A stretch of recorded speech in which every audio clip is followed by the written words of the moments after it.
Can a fish hear a tree falling in the forest? Sounds like a riddle, doesn't it? But it's not. Sit tight because we're diving into the fascinating world of hearing and speech. Imagine you're a fish just swimming along in your watery world, minding your own business. Suddenly, you hear a loud thump. Is it a tree falling in the forest? Or did another fish just drop its lunch? How would you know?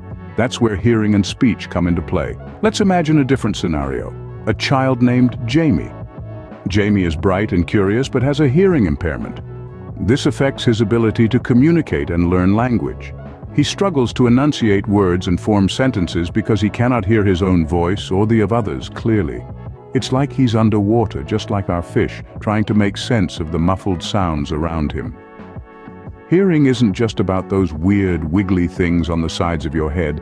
It's about vibrations, frequencies, and a whole lot of complicated science stuff that makes your brain go, whoa. And speech? That's not just about flapping your gums and making noise. It's about articulation, resonance, and a symphony of sounds that we string together to say, "Hello, how's it going?" or "I'm a fish, and I just heard a tree fall in the forest." In Jamie's case, it's about overcoming challenges and finding a way to express himself, despite the obstacles his hearing impairment presents. Now you might be wondering how a fish could possibly hear a tree falling in the forest. Good point. It can't. But that's not because it's a fish. It's because sound travels differently in water than it does in air. So even if a tree does make a sound when it falls in the forest, our fishy friend wouldn't hear it the same way we would. But here's a twist. Just because the fish can't hear the tree falling doesn't mean it can't communicate about it. Fish have their own form of speech, using vibrations and other underwater sounds to chat with each other. So, while they might not be able to discuss the philosophical implications of falling trees, they can certainly tell each other about that delicious lunch one of them just dropped. Let's take a more relatable example. Imagine a toddler learning to speak. The first words, the first sentences, all are magical moments for parents. But have you ever wondered about the role of hearing in this process? Just as the fish communicates through vibrations, a child learns to speak by hearing the sounds around them. They mimic the words they hear, refining their speech through a process of trial and error. This is why babies babble before they start forming words. They're practicing the sounds they've heard. But what if a child has hearing difficulties? Well, this can present a significant challenge.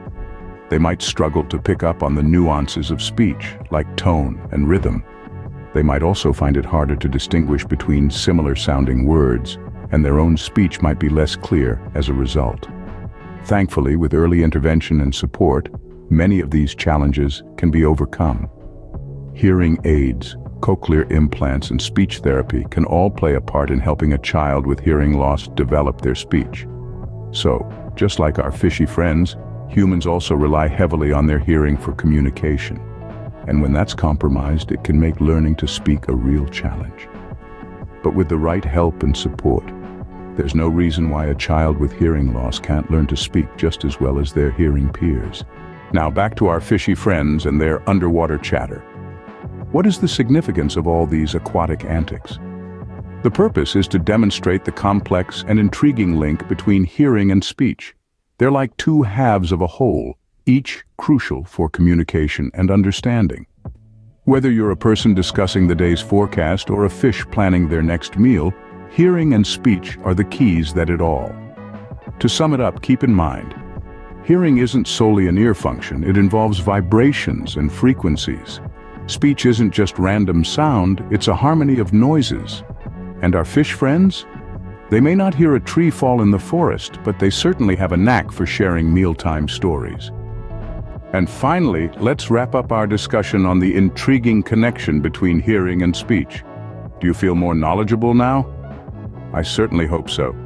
If not, just remember, you're still more informed than a fish, or are you? Until we meet again in Scene 5.